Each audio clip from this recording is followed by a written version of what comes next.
ক্ষমতা যখন মানুষের বিনয় হারিয়ে ফেলে তখন সে নিজের পতনের পথ তৈরি করে ফেলে, যে পতনের সাক্ষী হয়েছে গোটা বিশ্ব। বিগত সময়ে আপনারা দেখেছেন ক্ষমতার অপব্যবহার। কোনো কথা কিংবা কর্মকাণ্ড সরকারের বিপক্ষে গেলে তাকে নয়তো তার পরিবারের কাউকে হতে হয়েছে জেল, জুলুম, নির্যাতন, হয়রানি আর গুমের শিকার। এত কিছুর পরেও তারা চেয়ে পাননি সঠিক বিচার, বলতে গিয়েও পারেননি না বলা হাজারো কথা। যে কথা যায়নি বলা, সে কথাগুলোই সময় হয়েছে বলার। এসএটিভির এই প্ল্যাটফর্মে কথা বলবেন আপনি, শুনবে গোটা বিশ্ব। আর আয়োজন নিয়ে আপনাদেরকে আমন্ত্রণ জানাচ্ছি আমি বাপ্পি খান।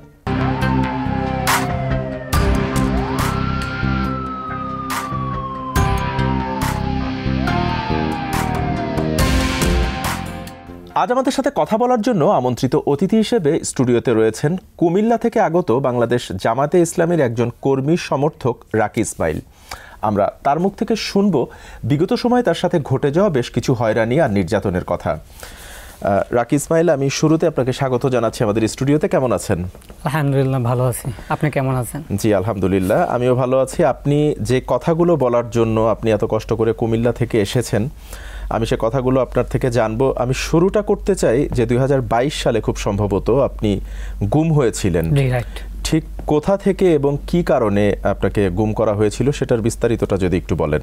2022 সালের 25শে সেপ্টেম্বর জি, আমি আমার বাসা থেকে স্বাভাবিক যাত্রায় আমি তখন কঠুয়া মাদ্রাসায় পড়াইতাম আর কি, একটা মাদ্রাসা কঠুয়া চাঁদপুরে হেফজ বিভাগে বাচ্চা ছেলেদেরকে পড়াইতাম, কোরআন শিখাইতাম। তখন সেই মাদ্রাসা থেকে আমি বাড়িতে আসছিলাম।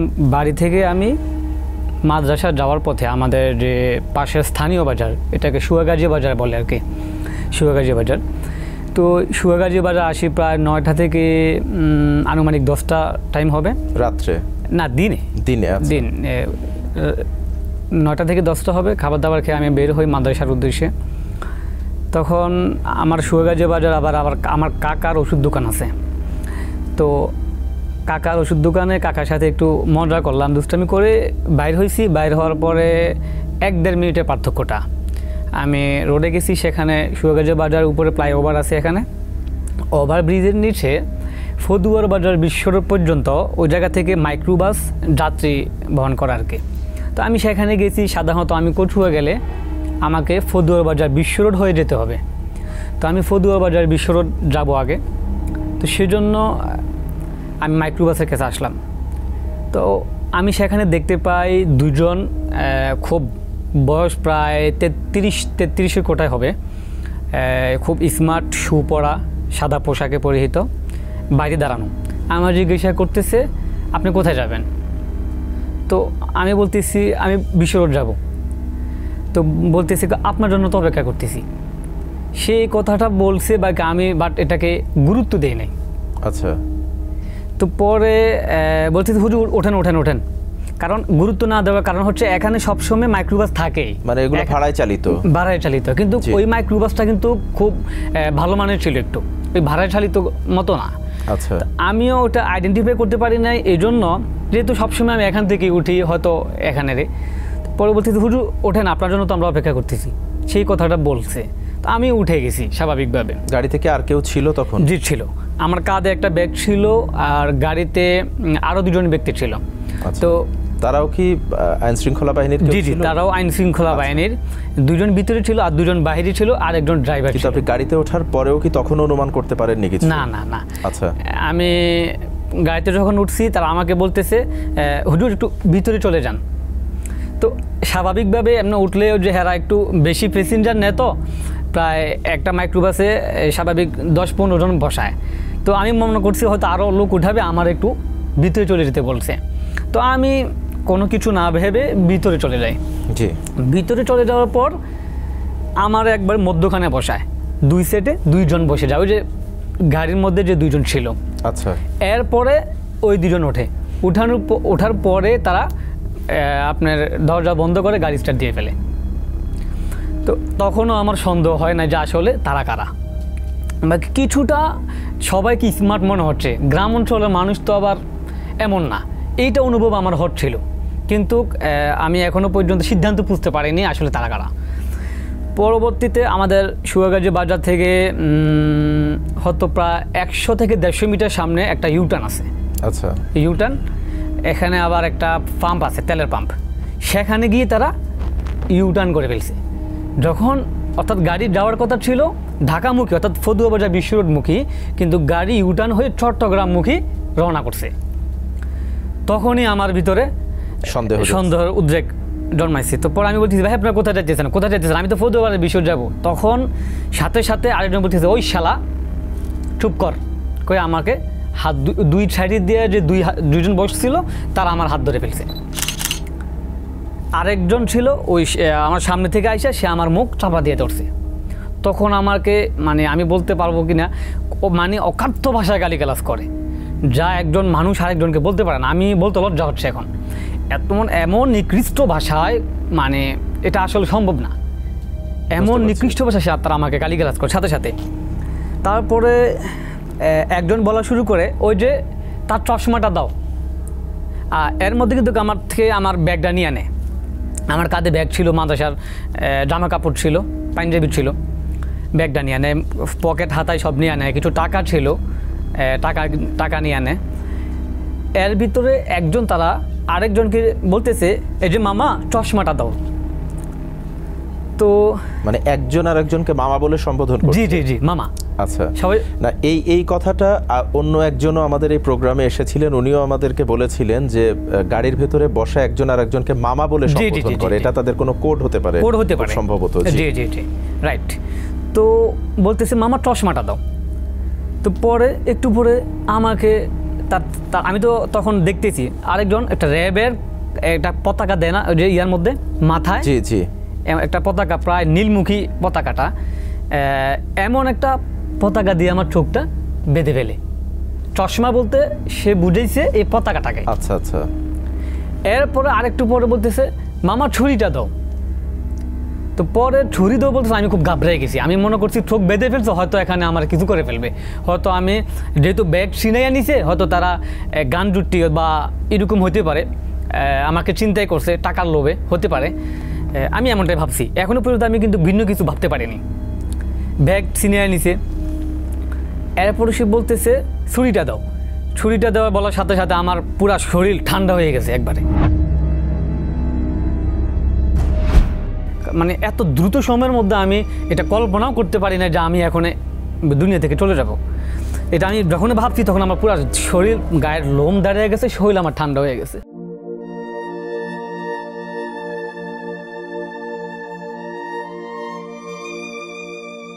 তখন আমার অনবরত চোখের পানি পড়তেছিল।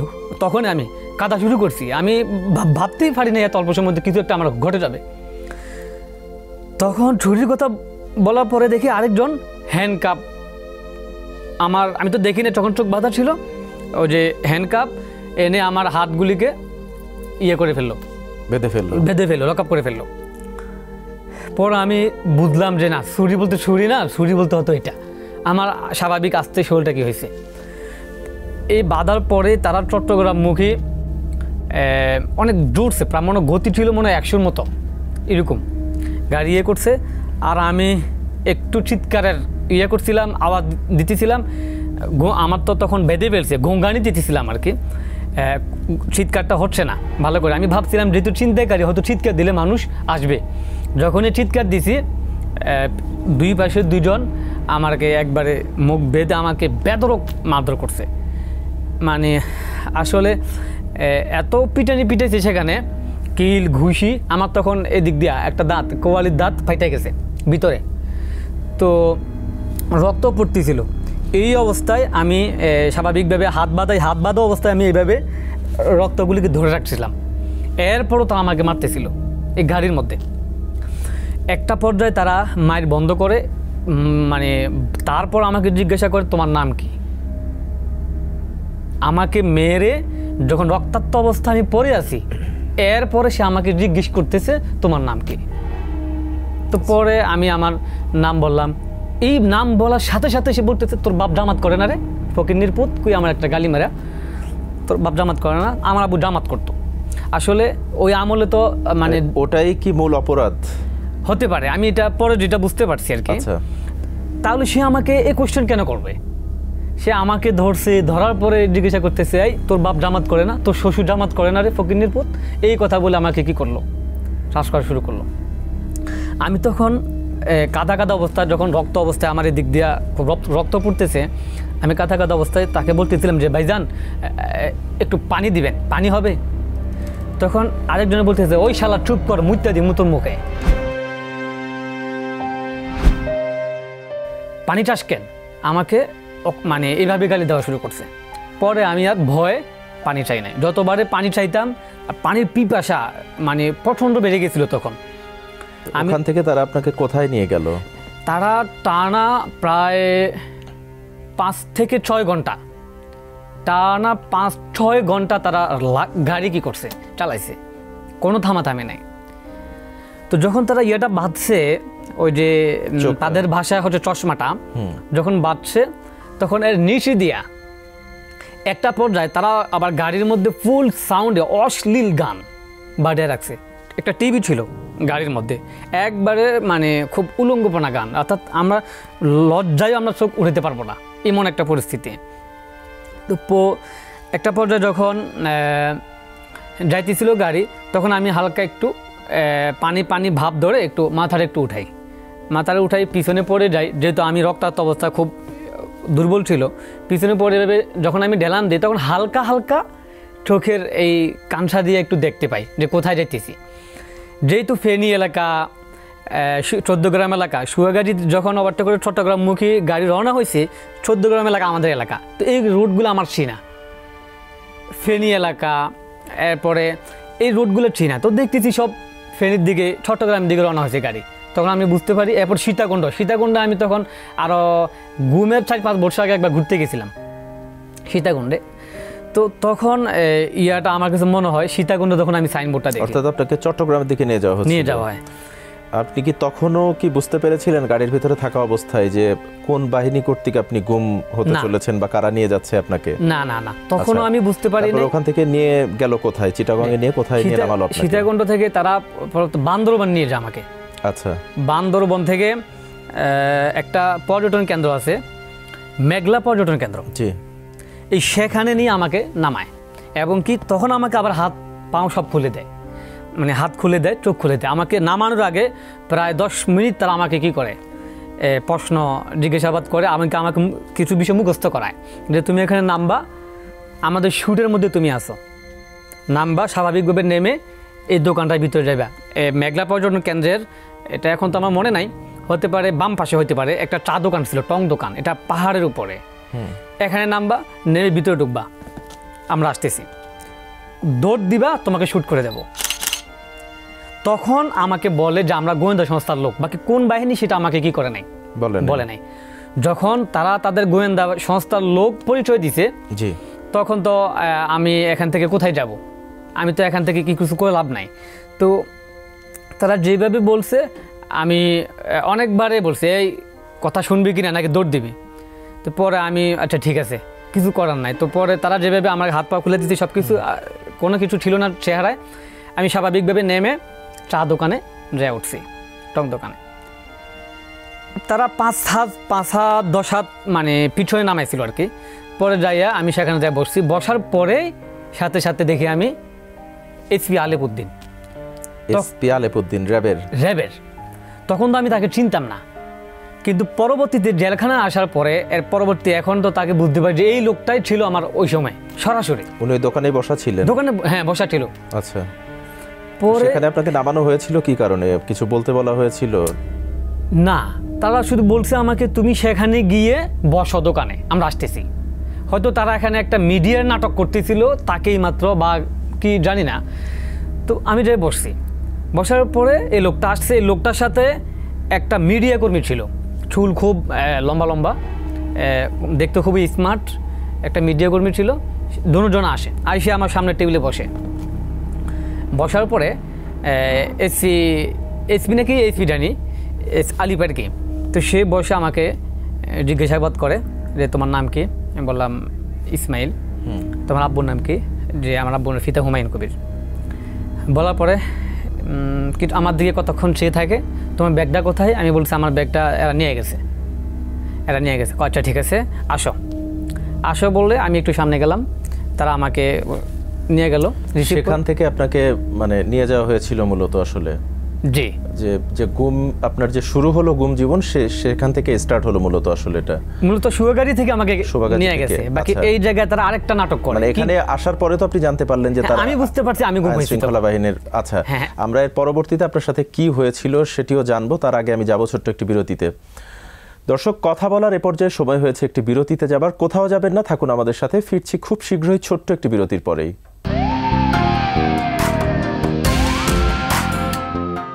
বিরতির পর আরও একবার স্বাগত জানাচ্ছি। আপনারা দেখছেন যে কথা যায়নি বলা। আমাদের সাথে কথা বলছিলেন কুমিল্লা থেকে আগত বাংলাদেশ জামাতে ইসলামের একজন কর্মী সমর্থক রাকি ইসমাইল। আপনি বিরতিতে যাওয়ার আগে বলছিলেন যে আপনাকে যে গুম করা হয়েছিল, আপনাকে বান্দরবনে একটি মেঘলা যে পর্যটন কেন্দ্র আছে সেখানে নামানো হয়। সেখানে র্যাবের যে কর্মকর্তা ছিলেন আলেপ উদ্দিন, তার সাথে আপনার সাক্ষাৎ হয় এবং এরপরে আপনাকে ওখান থেকে কোথায় নিয়ে যাওয়া হলো এবং আপনি মোট কতদিন গুম ছিলেন, সেখানে আপনার জীবনটা কি অবস্থার মধ্যে দিয়ে কেটেছে, এই বিষয়গুলো একটু জানতে চাই। এরপরে আমাকে সেখান থেকে 30 সেকেন্ডের একটা দূরত্ব হবে, আবার গাড়িতে উঠায়। গাড়িতে উঠানোর পর আমাকে একটা বিল্ডিং নিয়ে যায়। বিল্ডিং পাশাপাশি 30 সেকেন্ডের দূরত্ব হবে সেই থেকে মেঘলা পর্যটন কেন্দ্র থেকে। অর্থাৎ আপনাকে বান্দরবনেই নিয়ে যাওয়া হয়েছিল।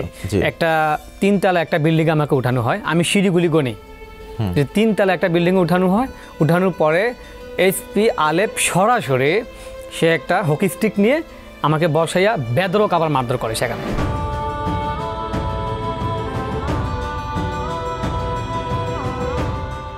প্রচণ্ড মারধর করে। আমি তখন মানে কি করবো আমি কিছু বুঝতেছিলাম না। আমার তখন মাথা দিয়ে এদিক দেয়, এই কর্নারে এখনও দাগ আছে, এটা ক্ষত হয়ে যায়, রক্ত পড়ে।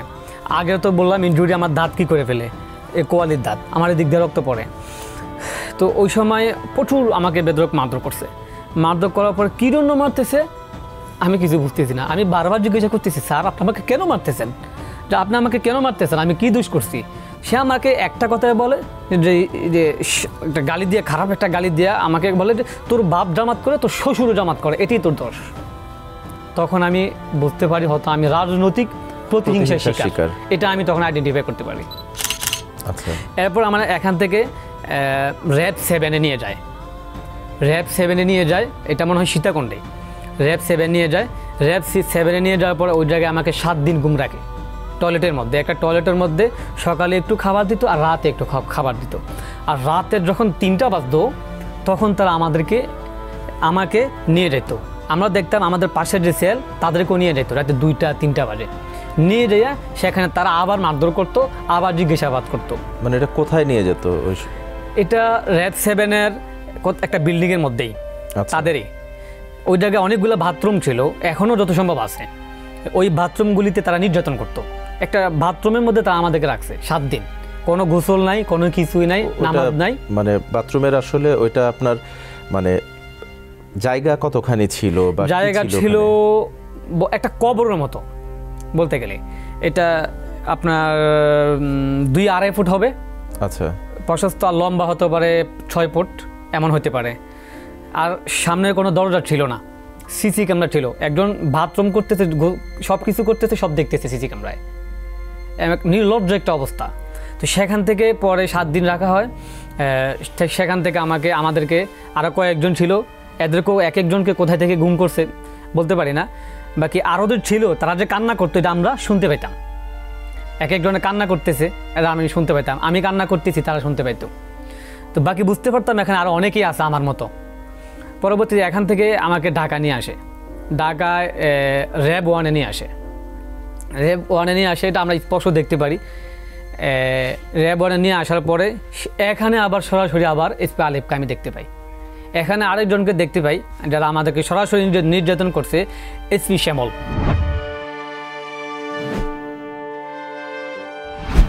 এসপি শ্যামল কিছু বুড়া করে, একটু দাঁড়িয়ে আছে খোসা খোসা করে, বয়স্ক টাইপের, প্রায় হতে পারে 40-45 এরকম হয়ে যেতে পারে। এই লোকটা সরাসরি সে আমাদেরকে জিজ্ঞাসাবাদ করছে, বিভিন্ন কথাবার্তা জিজ্ঞাসা করছে। যে জিজ্ঞাসাবাদগুলো যেগুলো ছিল, তোর নাম কি, তোর বাপ কি করে, তোর বাপ কত বছর জামাত করে, তুই জানোস না জামাত ঘুরে ফিরে একই প্রশ্ন, তুই জানোস না জামাত নিষিদ্ধ, তোর বাপ এগুলো করে কেন, তুই আবার জামাতের বিয়ে করলি কেন। তো পরে আমাকে আবার জিজ্ঞাসা করছে, তুই তো জামাত করস। আমি বলছি না, তখন তো আমি অস্বীকার করতে হবে যে আমি করি না, তখন তো এটা এক ধরনের নিষিদ্ধ একটা সংগঠনের মতন তাদেরকে কি করা হয়েছিল, নিষিদ্ধ ঘোষণা করা হয়েছে। হ্যাঁ, তখন আমি বলতেছি না আমি জামাত করি না, বাকি সামাজিক প্রোগ্রাম হিসেবে আমাকে তারা কি করে মাঝে মধ্যে হয়তো যাওয়া হয় সামাজিক প্রোগ্রামে, দাওয়াতের প্রোগ্রামে। এটা আমি তখন এটা বলাটা আমার ভুল ছিল। তো পরে বলতেছে না তুই জামাত করস, এই সে তুই কি রোকন হবি, সেই আমাকে তখন আবার বেদরক মারধর করে সেখানে। তখন এসপি শ্যামলও ছিল, এসপি শ্যামল আমাকে তার বোট দিয়ে আমাকে এই টোয়ালির এখানে লাথি মারে সরাসরি। এসপি আলিফে বসা ছিল এক পাশে, আরেক পাশে দিয়ে এসপি শ্যামল বসা ছিল। সে একটা পর্যায়ে উত্তেজিত হয়ে যখন আমি স্বীকার করতেছি না যে আমি জামাত করি, এসপি শ্যামল তার বোট জুতা দিয়ে সরাসরি আমাকে এখানে হিট করে ডাইন টোয়ালে। তো পরবর্তীতে এখানে গুমরাকে আরও 15 দিনের মতন একটা সেলের মধ্যে এখানেও প্রচণ্ড। আচ্ছা, আমি এই বিষয়গুলো জানবো, তার আগে আমি একটু জানতে চাই যে আপনি গুম ছিলেন কতদিন মোট? আমি গুম ছিলাম 45 দিন। আচ্ছা, এই 45 দিন আপনার পরিবারের সাথে তো কোনো ধরনের কোনো যোগাযোগ আপনি করতে পারেননি, তারাও জানে না আপনি জীবিত না মৃত, কি অবস্থায় আছেন? না না। তখন পরিবারে কে কে ছিল এবং তখন তাদের অবস্থাটা ঠিক কি সময়ের মধ্যে দিয়ে গেছে যেটা আপনি পরবর্তীতে জানতে পেরেছিলেন? যেটা আমি পরবর্তীতে জানতে পারছি, এটা আসলে আমার ভাবলে আমার ঠিক থাকে না, শরীর ঠিক থাকে না। আমি যখন 45 দিন আমি বারবার রিকোয়েস্ট করছি, এসপি আলেপও রিকোয়েস্ট করছি, আমার একটা বার সুযোগ দেন, আমি বাসায় একটু জানাই বেঁচে আছি। হ্যাঁ, বেঁচে আছি আমি। কারণ তখন আমি বিবাহ করছি মাত্র 1 মাস হয়েছে। 1 মাসের ভিতরে আমি গ্রেপ্তার। তো এটা কোনোভাবে আমি পারতেছিলাম না। তো একটা পর্যায়ে পরবর্তীতে আমি জানতে পারি যে তখন আমার আম্মা কাঁদতে কাঁদতে, বা আমি যেহেতু সবাই ছোট ছেলে, আমার আম্মা এক ধরনের পাগল হয়ে যায়, মানসিক রোগী হয়ে যায়। আমার আম্মা সবসময় পাইনরেবি, আমার যে পাইনরেবিগুলো ছিল সেই পাইনরেবি পরে থাকতেন উনি। আমি যে জায়গায় ঘুমাইতাম ওই জায়গায় আমার আম্মা এসে ঘুমাইতো, যে আমার ইসমাইল এখানে থাকতো। আমার আম্মা এক পর্যায়ে মানসিক রোগী হয়ে গেছে। আমাদের কুমিল্লা সবচেয়ে বড় ডাক্তার, দেখাই কোনো লাভ হয় না তখন। শেষ পর্যায়ে যখন আমি আবার ফিরে আসছি তখন আমার হুঁশ ফিরে আসে। অর্থাৎ ওই সময়টা একটু জাহান্নামের মতন ছিল আমাদের পরিবারের। আমার আম্মা ফুল পাগল হয়ে গেছিল। আমার আব্বু কাঁদতে কাঁদতে আমার আব্বুর ডাইন চোখ অন্ধ হয়ে গেছিল। এই কথা আমি কখনো কাউকে ভয়ও বলতে পারি না আগে। আমার আব্বু ফুল অন্ধ হয়ে গেছে, একটা হাত তো আগে ড্যামেজ ছিল। এরপরে যখন আমি জেলে যাই, জেলে আমি পরে শুনতে পারি যে আমার আব্বু অন্ধ হয়ে গেছে। তখন আমি আর থাকতে পারতাম না, আমি শুধু কাঁদতাম। আমি কি দোষ করছি, আমি কি?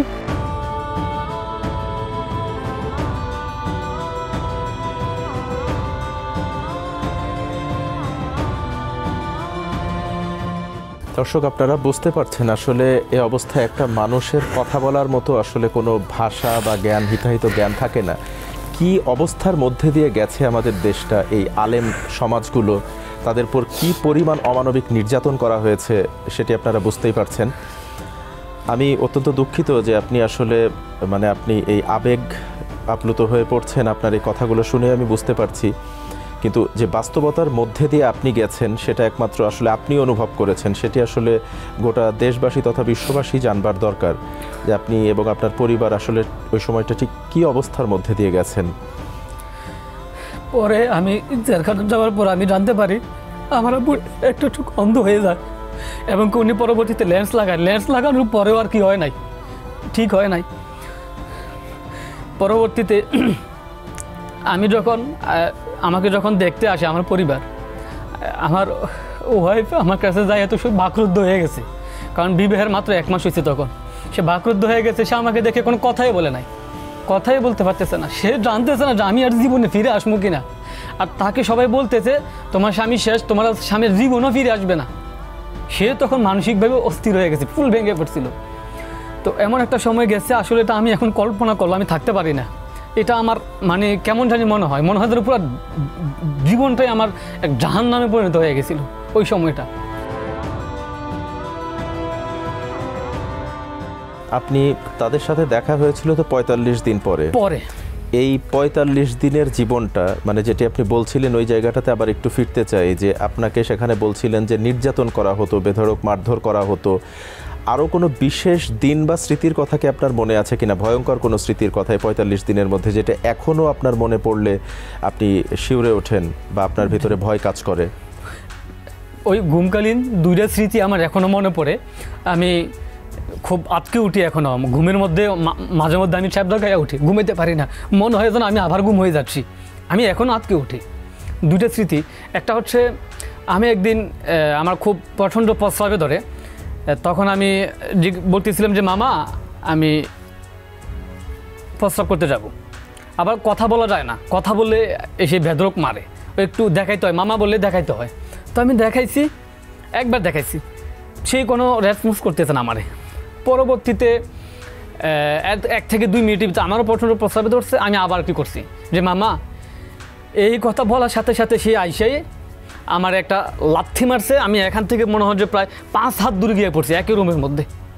আমি চিৎকার দিয়ে উঠছি, আমি ওই জায়গায় যাই ওয়ালের সাথে বাড়ি খেয়ে আমি পড়ে গেছি ঘুম করে। পরে আমি যখন পড়ে গেছি, একই তো মাথায় ইনজুরি ছিল, আগে ইয়েতে ব্যথা ছিল, শরীর অত্যন্ত দুর্বল ছিল, আমি আর তখন আর দাঁড়াতে পারিনি। পরবর্তীতে প্রায় 1 ঘন্টা পরে আমাকে 2 জনে ধরে তারা প্রস্রাব করে নিয়ে আসে।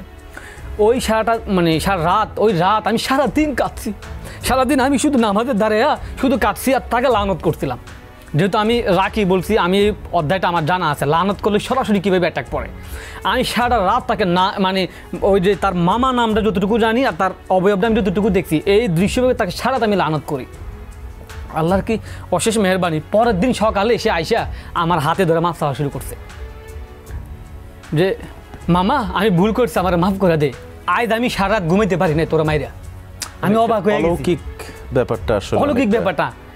আমি বললাম কেন, তার হাতে আর পায়ে যন্ত্রণা শুরু হয়েছে, পুরা রাত তার যন্ত্রণা ছিল। আমি তখন আল্লাহ শুকরিয়া আদায় করছি। এই ঘটনাটা আমার কাছে খুব ইন্টারেস্টিং মনে হয় জীবনের, ওই ঘুমকালীন ঘটনাটা। সত্যি ঘটনাটা অত্যন্ত অলৌকিক আসলে। আরেকটা ঘটনা ছিল যেটা কষ্টদায়ক। আমি যখন সে আমাকে বারবার জিজ্ঞাসা করতেছে, এটা সাব্যস্ত করতে চাইতেছে তুই জামাত করস, তুই জামাতের কর্মী, তুই জামাতের প্রোগ্রামে যাস, তুই তাদের দাওয়াতি কাজ করস। আমি যখন এটা অস্বীকার করতেছিলাম, একটা পর্যায়ে তারা আমাকে হাত পাও বেঁধে একটা ইয়ার মধ্যে উপর দিকে একটা ক্র্যাঙ্ক সিস্টেম জাতীয় আমাকে এখানে বসায়, এখানে আমার হাতগুলো বাইদা লটকায় ফেলে। এই আমাকে যখন উপর দিকে লটকায়, মনে হয় যে আমার ফুল বডি ছিঁড়ে গেছে নিচে দিয়া, আমাকে টানা প্রায় 5 মিনিটের মতো এভাবে তা লটকায় রাখে। ওই সময় যখন সে আমি তার কাছে পানি দিছি, পানি চাইতেছি যে আমাকে ভাই একটা গ্লাস পানি দেন, আমি আর পারতেছি না, যা করেন আমি পরে করেন, আমাকে একটা গ্লাস পানি দেন। তখন সে আমাকে অখাদ্য ভাষায় গালিগালাজ করে আমার শরীরে প্রস্রাব করে দিচ্ছে। মানে আপনার শরীরে, ফুল শরীরে। আর ওই ভাষাগুলো মনে হয়েছে আমার কাছে সে কখনো গোয়েন্দা সেক্টরের কোনো লোক না। তাহলে এই কাজগুলো যারা করেছে তারা আসলে মূলত কারা ছিল? আমার কাছে মনে হয়েছে ও কোনো একটা এজেন্সির লোক, ছাত্রলীগ বা এই ক্যাটাগরির কোনো লোক ছিল। কারণ একটা গোয়েন্দা সংস্থার তারা এইভাবে এমন ঘৃণ্য কাজ কীভাবে করতে পারে, আসলে এই বিষয়গুলা লজ্জাও কারোর কাছে বলতে পারি না, মানে এটা বলা যায় না। আমি এই কথাগুলো আমি আমার স্ত্রীকেও বলিনি, এটা কীভাবে বলি, এটা লজ্জা লাগে যে আমার শরীর প্রস্রাব করে দিচ্ছে। তারা নিজ দেশের উপর, নিজ দেশের নাগরিকদের উপর এমন ঘৃণ্য নির্যাতন করতে পারে নিজ দেশের গোয়েন্দা বাহিনী, এটা কল্পনাতীত। পৃথিবীর ইতিহাসে আমার কাছে মনে হয় এমন নাই। বিগত সময়ে তো আমরা আসলে দেখেছি যে আপনার মতো অনেক আলেম ওলামা যারা ছিলেন তাদের প্রতি অনেক নির্যাতন করা হয়েছে, গুম করা হয়েছে, জঙ্গি হিসেবে তাদের আখ্যায়িত করা হয়েছে। এটা আমরা বিগত সময়ে অনেকবারই দেখেছি। এটা আসলে কারণটা কি বলে আপনার মনে হয়? আমার কাছে যে কারণটা মনে হয়, 2টা কারণ এখানে। একটা হচ্ছে আলেম ওলামারা সবাই নিজেদের স্বার্থে চুপ থাকে, কিন্তু অন্যরা রাজনৈতিক দল বলেন তারা যখন তাদের স্বার্থ পেয়ে যায় তারা চুপ থাকে, বিভিন্ন সরকারের সাথে ডিল করে, সরকারের সাথে ডিল কেন্দ্রিক তারা আন্দোলন করে। কিন্তু আলেম ওলামারা এটা করতে পারে না। আলেম ওলামারা যেখানে অন্যায় সেখানে প্রতিবাদ করে, এই জন্য ওই ফেসিস্ট সরকারের রোষানলে তারা পড়ে যায়। আর আলেম ওলামারাও আল্লাহর ভয়ে চুপ থাকে না, জালেমের ভয়ে সে চুপ থাকে না, সে কথা বলে, সে মনে করে এটা আমার সর্বোত্তম জিহাদ। এই চেতনা নিয়ে সে জালেমের বিরুদ্ধে রুখে দাঁড়ায়, আর এই জালেম এটা সহ্য করতে পারে না। মেন বিষয় হচ্ছে এটা, অর্থাৎ সে যে তার জুলুমের বিরোধিতা করতেছে এটি তার সহ্য হচ্ছে না, এই 1 নম্বর কারণ হচ্ছে এটা। এই জন্য তাকে প্রতিহিংসায় শিকার তার। বিগত সময়ে কি আপনি এমন কোনো কর্মকাণ্ডে লিপ্ত হয়েছিলেন কিনা যে সরকারের কে সরাসরি আপনি বিরোধিতা করেছিলেন কিনা বা এমন কোনো কাজ করেছিলেন কিনা? আমার মনে পড়ে না এমন কোনো কিছু করছিলাম কিনা। বাকি মোদি বিরোধী আন্দোলন, যেটা তারা আমাকে সেখানে প্রশ্ন করছিল, মোদি বিরোধী আন্দোলনে আমি গেছিলাম। আমাদের এলাকা থেকে আমাদের আরো অনেকেই গেছিল, তাদের সাথে আমিও গেছিলাম। আচ্ছা, এটা আমার মনে একটা অপরাধ এটা হতে পারে। আচ্ছা, আমি আপনার অত্যাচার নির্যাতনের আরো কিছু কথা জানবো, তার আগে সময় হয়েছে আরেকটি বিরতিতে যাওয়ার। আমি বিরতির পরে এসে আরো কিছু কথা আপনার থেকে জানবো। সুপ্রিয় দর্শক, কথা বলার এ পর্যায়ে সময় হয়েছে আরো একটি বিরতিতে যাবার। কোথাও যাবেন না, থাকুন আমাদের সাথে, ফিরছি খুব শীঘ্রই।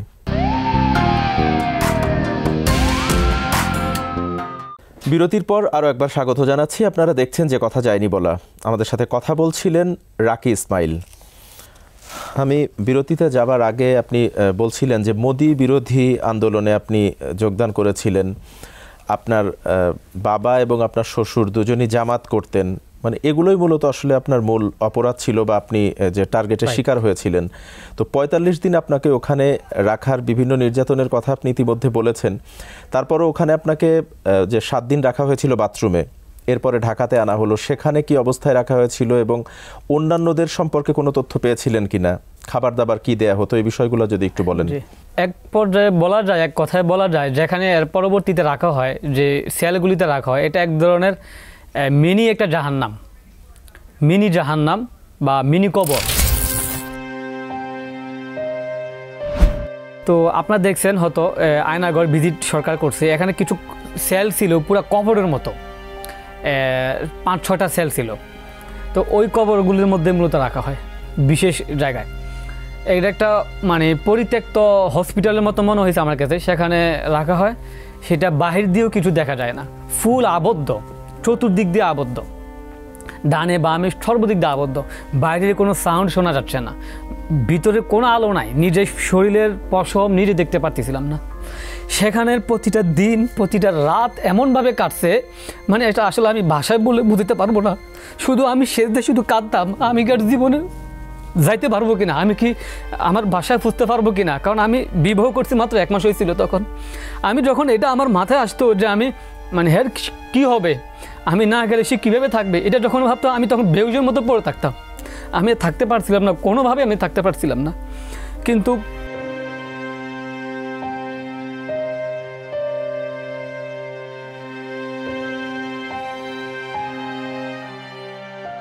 একটা পর্যায়ে ৪৫ দিন পরে, ৪৫ দিন পরে না, ৪৫ দিনের আগে কিছু প্রায় ৪০ দিন পর হবে, প্রায় যখন ঘনিয়ে আসছে ওই সময়টায় আমি কিছু স্বপ্ন দেখতে পাই।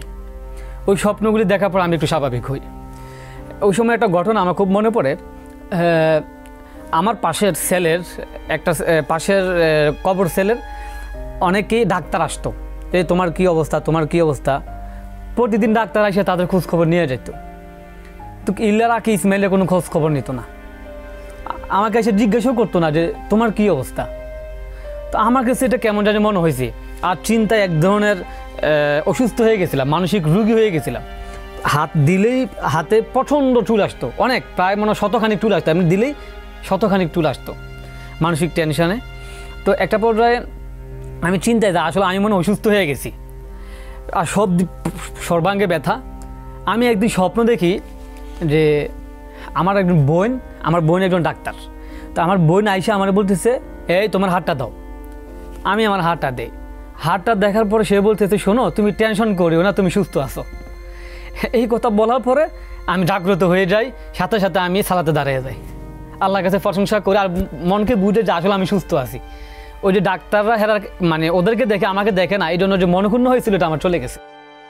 আচ্ছা, তো পরে ৪৫ দিন পর যখন ৪৫ দিন হয়েছে, আর দিন তারিখ তো আমার মনে ছিল না আমাদের, কারণ শুধু আজানটা শুনতাম।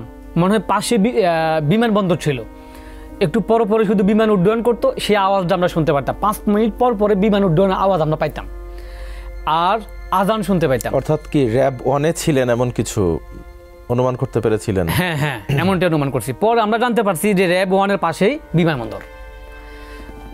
তো ৪৫ দিন পরে একদিন আমাকে আইসা বলে, এই ওঠ। পরে আমি উঠি, এই আনুমানিক রাত মনে হয় 10টা হবে। বলতেছে, ওর তোদের কাছে ছাড়িয়ে দিব।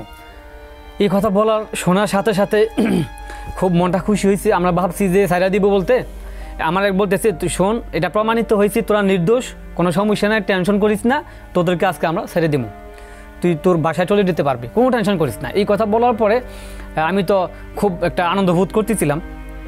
তারা সাইরা দিব বলতে বুঝাইছে তারা আমারে এই গুম জীবন থেকে ছেড়ে দিব, আর আমি তখন বুঝতে পারছিলাম হয়তো আমাকে ছেড়ে দিব। তো পরে তারা আমারে আরেকটা জায়গায় নিয়ে যায়, ওই দিন রাত্রে নিয়ে যাওয়ার পরে ওই জায়গায় একদিন এক রাত পুরা রাত ঘুমাইতে দেয় নাই। ওই যে এসপি শ্যামলের কাছে বসে রাখে, এসপি শ্যামল একটু পর পর এসে আমাকে জিজ্ঞাসাবাদ করে। তো সেখানে বসে রাখে, সেখান থেকে একটু এর পরের দিন সকাল 10টায় মিডিয়ার সামনে নিয়ে আসে আমাদেরকে। তখন ঢাকা কাউরান বাজার, যত সম্ভব এই কাউরান বাজার র্যাবের মিডিয়া সেন্টারে তখন ছিল খন্দকার মঈন। আচ্ছা, এই খন্দকার মঈন তখন আমি তো আগে চিনতাম না। পরে ওই সময় আসার পরে তারা আমাদেরকে মিডিয়া ব্রিফিং করার আগে আইসা বলে যায়। এখন তখন আমি দেখতে পারি যে আমার সাথে আরো 4-5 জনকে তারা নিয়ে আসছে। তারাও কিরকম আলেম ওলামা ছিলেন? জি, সবাই আলেম। আচ্ছা, আরো 4-5 জনকে নিয়ে আসছে, কারো বাসায় সিলেট, কারো বাসায় রংপুর, কারো দিনাজপুর, এমন। তখন দেখতে পাই, তখন তারা একজন এসে আমাদেরকে বলে, খন্দকার মঈনের লোক, এই শোনো, মিডিয়ার সামনে টু শব্দ করবা না। মানে ওই দিন 45 দিন পর হচ্ছে ওই দিনটা আপনাদেরকে মানে প্রকাশ্যে আনছে। ওই দিন বলতেছে, আবার আমাকে বলতেছে কোনো টুই শব্দ করবা না, যদি টুই শব্দ করো তাহলে আবার গুম ঘরে পাঠিয়ে দেব, যদি মিডিয়ার সামনে কোনো ধরনের টুই শব্দ করো তাহলে তোমরা আবার গুম ঘরে চলে যেতে হবে, আর জীবনে ফিরে আসতে পারবা না। তখন আমরা আর কি করবো, আমরা তো ভয়ের কথা, আমরা তো মাত্র সবে একটা জীবন থেকে ফিরে আসছি। মানে আপনাদেরকে কি ওই দিন জঙ্গি হিসেবে উপস্থাপন করা হয়েছিল এমন কিছু? এরপরে তখন মিডিয়ার সামনে আইসা তখন আমরা শুনতে পাই যে খন্দকার মঈনকে আমরা দেখতে পাই। খন্দকার মঈন তো আগেও ব্রিফিং করতে দেখছি, তখন আমরা সরাসরি দেখতে পাই যে সে স্পষ্ট আমাদেরকে বসে রেখা আমাদের ব্যাপারে ডাহা মিথ্যা কথা সে বলতেছে। আমি কথা বলতে চাইছিলাম বারবার, কিন্তু আমাকে বারবার কি করা হয়, ইশারা দেওয়া হয়, বারবার ইশারা দেওয়া হয়, মানে আমাকে ইশারা দেয় দূর থেকে যে কিছু করবি সমস্যা হবে। র্যাবের যে মিডিয়া উইং কর্মকর্তা ছিলেন খন্দকার মঈন, হ্যাঁ জি, পরবর্তীতে সে প্রায় টানা 1-1.5 ঘন্টা আমাদেরকে সামনে রাখাইয়া আমাদের ব্যাপারে মিথ্যা অপবাদ দেওয়া শুরু করে, বিভিন্ন কি হিসেবে উপস্থাপন করে যে জঙ্গি হিসেবে আটক করা হয়েছে এমন। তখন জিজ্ঞাসাবাদ করছিল জামাত শিবির, কিন্তু পরে তারা আমাদেরকে জঙ্গি মামলা কি করে দেখায়। আবার ওই জঙ্গি মামলায় কিন্তু জামাতের আমির ডক্টর শফিকুর রহমানকে দেওয়া হয়েছিল।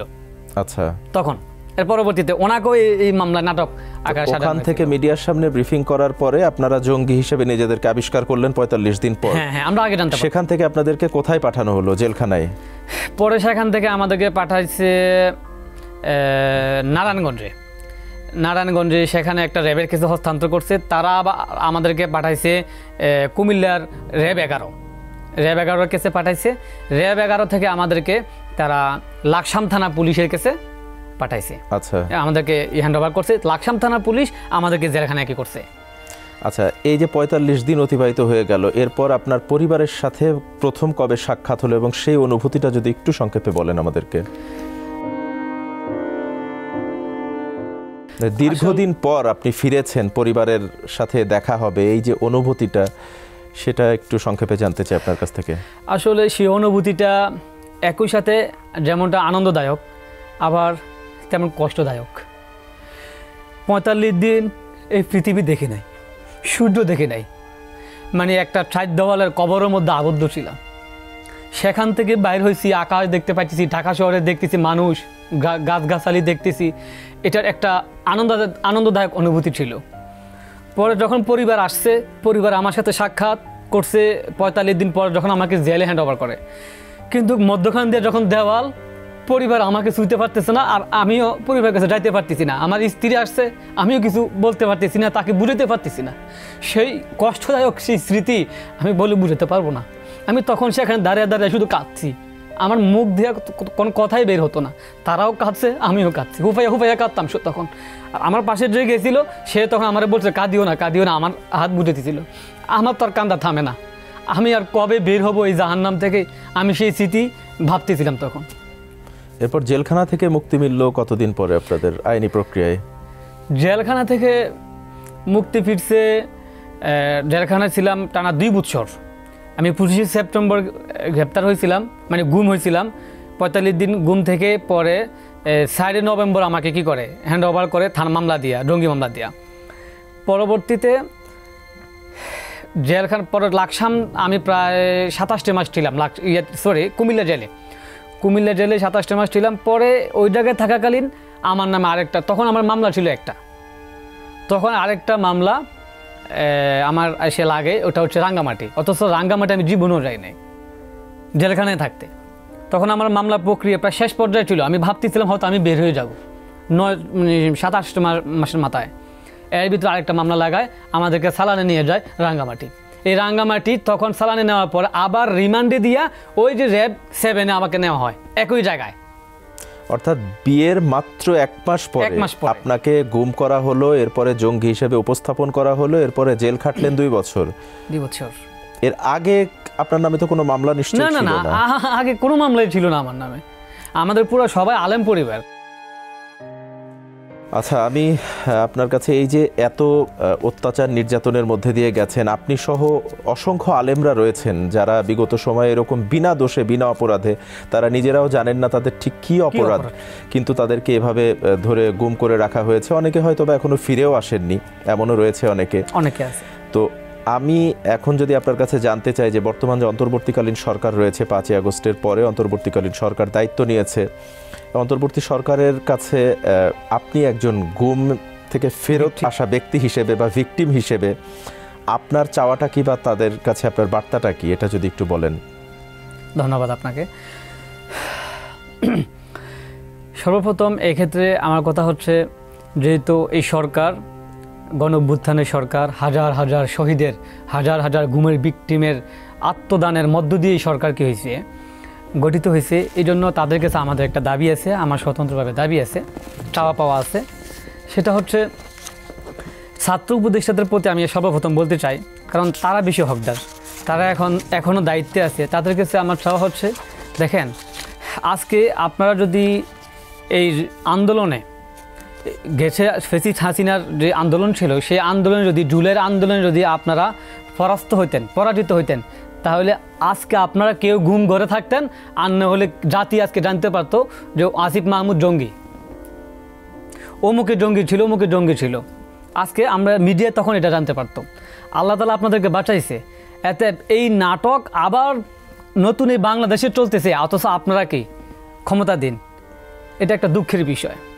তো এক্ষেত্রে আপনাদের কাছে বিশেষ করে বলবো, আপনারা এক্ষেত্রে বিশেষ করে ঘুমের ভিকটিমদের ক্ষেত্রে আপনারা একটু সজাগ দৃষ্টি রাখুন, তাদের নিরাপত্তার ব্যাপারে একটু সজাগ দৃষ্টি রাখুন। তাদের বিশেষ করে যে মামলাগুলি, হাসিনার যে মিথ্যা নাটকের মামলাগুলি, এই মামলাগুলি যাতে প্রত্যাহার হয় সেই ব্যাপারে আপনারা কার্যকর ভূমিকা রাখুন। আমরা একেবারে শেষ পর্যায়ে চলে এসেছি। আমি আপনার কাছে সর্বশেষ আরেকটি বিষয় জানতে চাই যে আপনি এতক্ষণ আপনার নির্যাতন হয়রানির বর্ণনাগুলো যে দিলেন, আপনি কি গুম কমিশনে আবেদন করেছেন কিনা বা তাদের কাছে লিখিত অভিযোগ করেছেন কিনা, এবং যদি করে থাকেন সেই প্রক্রিয়াটা কত দূর? জি, আমি গুম কমিশনে এন্ট্রি করছিলাম, আলহামদুলিল্লাহ। তো এটার আসলে গুম কমিশন মূলত হয়েছে শুধু এন্ট্রি করার জন্যই। এখানে তারা কোনো কার্যকর কোনো পদক্ষেপ বা আমাদের মামলা প্রত্যাহারে কোনো ভূমিকা রাখবে বলে মনে হয় না আমাদের কাছে। এমনকি তাদের সাথে যোগাযোগ করছি, তারা এটাও বলছে আমরা শুধু এন্ট্রি করতেছি, বাকি প্রত্যাহারের ক্ষমতা আইন মন্ত্রণালয়, আসিফ নজরুল। তো আসিফ নজরুল স্যারের কাছেও আমাদের আশা যে আপনি শহীদের রক্তের উপরে কি হয়েছেন, মন্ত্রী হয়েছেন, আর হাসিনার আমলে আপনি নিজেও মামলার শিকার হয়েছেন, মিথ্যা মামলার শিকার হয়েছেন। এতে আপনি আসলে এই ব্যাপারটা বুঝতে পারবেন। একই মামলার ভুক্তভোগী আমরা নিজেরাও। এই ব্যাপারে আমাদের মামলাগুলি যাতে আমরা প্রত্যাহার হয়, এক্ষেত্রে আপনার কি থাকবে আশা করি ইনশাআল্লাহ। এবং আপনি যে র্যাব কর্মকর্তাদের কথা বলছিলেন, যে 2 জন অফিসারের কথাও বললেন, তাদের সম্পর্কে কি কোনো তথ্য আপনার কাছে এখন এই মুহূর্তে আছে কিনা, বা তারা কি পরবর্তীতে কোনো ধরনের কোনো থ্রেট তাদের পক্ষ থেকে আপনার প্রতি বা আপনার পরিবারের প্রতি এসছে কিনা? জি, এসপি আলিফ তো যতটুকু জানি এখন গ্রেপ্তার হয়েছে শুনছি, আর এসপি শ্যামলের ব্যাপারটা জানতে পারি না, মানে এটা জানি না সে এখনও গ্রেপ্তার হয়েছে কিনা। বাকি অনেক গুমির সাথে সে জড়িত ছিল, অনেক গুমির সাথে সে রিলেটেড ছিল। আর এখন পর্যন্ত যতটুকু আমরা জানতে পারছি, আমাকেও মনে করেন যে কয়েকটা আননোন নাম্বার থেকে বারবার কল দেওয়া হয়েছে। কলগুলো দেওয়া হয়েছে বিশেষ করে যখন আমি গুম কমিশনে এন্ট্রি করছি, এর আগে কোনো কল ছিল না। আমার মোবাইলে আননোন নাম্বার থেকে আমার কাছে আছে মোবাইলে নাম্বারগুলো আমি রেখে দিছি অনেকবার আমার নাম বলতেছে নাম দিয়ে বলতেছে ওই সালা গালিগালাজ করা তুই ঘুম কমিশন ইনকোয়ারি করছস কেন তাই আমি বললাম যেটা আমি শিকার হয়েছি আমি এটা করবো না আমি কয়েকজনের নাম দিয়েছিলাম ওই নামের পরে আমাকে কী করে যে আমরা এটা উড্ডয়ন করতে এবং আমি আইসিটিতে কী করছিলাম ওগুলো উড্ডয়ন করার জন্য আমাকে বিভিন্নভাবে হুমকি ধমকি দিচ্ছিল এবং কি আমার মতো অনেকে আরও অনেক ঘুমের ভিকটিমকে এখন পর্যন্ত হয়রানি করা হচ্ছে। এটা কি এখনো চলছে? এখনো চলছে, এই সরকারের আমলে চলছে। কয়েকদিন আগে একজন ভাইয়ের সাথে সাক্ষাৎ হয়েছে যে ওই ভাই খুব কান্না করে দিছে যে ভাই আমি আবার শেষ, আমাকে মনে হয় আবার গুম করে ফেলবে। অর্থাৎ এখনো আমরা বলতে পারি যে আসলে আপনারা যারা রয়েছেন বিগত সময়ে গুমের শিকার হয়েছিলেন, নির্যাতন হয়রানির শিকার হয়েছিলেন, তারা এখনো আসলে নিরাপত্তার মধ্যে নেই। না না, এখনো আপনারা অনেকটাই থ্রেটের মধ্যে আছেন। এই বিষয়টা আমরাও প্রত্যাশা করব যে বর্তমান যে সরকার রয়েছে দেশে, অন্তর্বর্তীকালীন সরকার রয়েছে, আইন শৃঙ্খলা বাহিনী রয়েছে, প্রশাসন রয়েছে, আমরাও তাদের দৃষ্টি আকর্ষণ করব যে এই বিষয়গুলো থেকে যেন তারাও নিস্তার পান। সেই প্রয়োজনীয় পদক্ষেপ নিশ্চয়ই আপনারা গ্রহণ করবেন। আর আমি আপনাকে অসংখ্য ধন্যবাদ জানাচ্ছি সেই কুমিল্লা থেকে এসে আমাদের অনুষ্ঠানে আসার জন্য, আপনার মূল্যবান সময় দেওয়ার জন্য আপনাকে অসংখ্য ধন্যবাদ জানাচ্ছি। আপনাকেও ধন্যবাদ আমাকে সময় দেওয়ার জন্য। যেই ক্ষমতায় ভর করে মানুষ অহংকারী হয়, সেই ক্ষমতায় একদিন তাকে টেনে হিচড়ে নামায়। আমরা জানাতে চাই আপনার সাথে ঘটে যাওয়া নির্মম সেই বাস্তবতার গল্পগুলো। আমরা চাই স্বাধীন সার্বভৌম বাংলাদেশে ধর্ম, বর্ণ, দল, মত নির্বিশেষে প্রতিটি মানুষ যেন তার স্বাধীনতায় বাঁচতে পারে, ভয়হীন ও নিরাপদ জীবন কাটাতে পারে। আপনার সাথে ঘটে যাওয়া যে কোনো নির্যাতন কিংবা হয়রানির কথা এসএটিভির এই প্ল্যাটফর্মে এসে বলতে যোগাযোগ করুন স্ক্রিনে দেয়া নাম্বারে, অথবা মেইল করুন যে কথা যায়নি বলা @gmail.com এই মেইলে। আজ বিদায় নিচ্ছি, কিন্তু ফিরছি আগামী বুধবার ঠিক রাত 9টায় নতুন কোনো অতিথি নিয়ে, বলতে না পারা আরও নতুন কিছু কথা নিয়ে। সে পর্যন্ত সবাই সুস্থ থাকুন, নিরাপদে থাকুন আর বরাবরের মতোই থাকুন এসএটিভির সাথে। আল্লাহ হাফেজ।